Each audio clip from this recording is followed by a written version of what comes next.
Albaluchi is a detainee at Guantanamo Bay, Cuba, and he is one of 5 defendants who is alleged to have been involved in 9/11. He is currently facing the death penalty for his alleged involvement in 9/11, and my job is to advocate on his behalf as his defense counsel and to try and raise awareness both internationally and nationally about Ammar's case, some of the circumstances of his case, and the history of Ammar being tortured.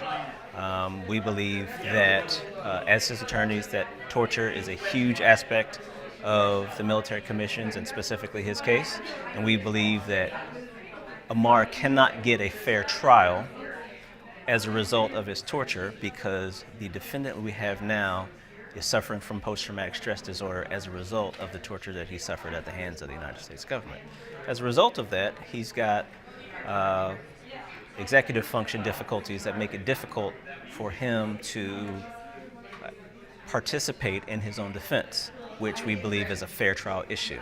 Ammar Albaluchi was tortured between 2003 and 2006, and he has never received any medical treatment for what happened to him, nor has he received any torture rehabilitation for what happened to him.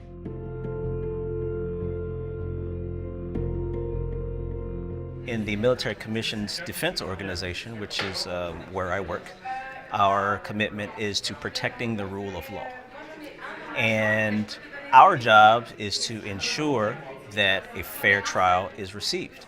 And in my position as a defense counsel for Ammar Albaluchi and an advocate, it's to raise awareness and raise issues where we believe there exists that hinder the ability of Ammar Albaluchi to receive a fair trial. Ultimately, what the outcome the prosecution seeks in this case is killing 5 people for their alleged crimes.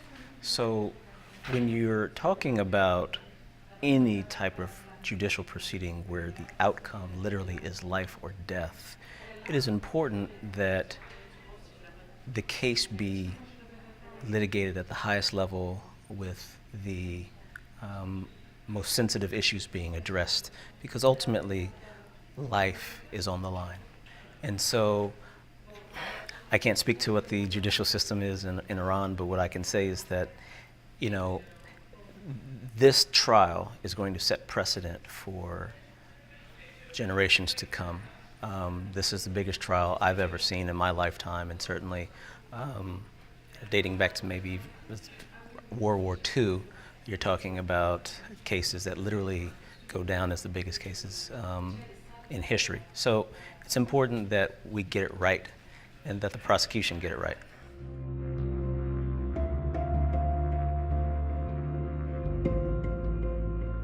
No. You know, I've been employed by the Department of Defense and the United States Army to do a job, and they expect me to do it to the best of my abilities. I'm sure members of the prosecution are doing the same thing. I hope that all of us are in the interest of pursuing the rule of law and protecting the rule of law and ensuring justice is done.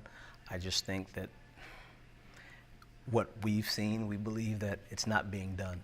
And I have no concerns about my life or my safety or even my career for that matter.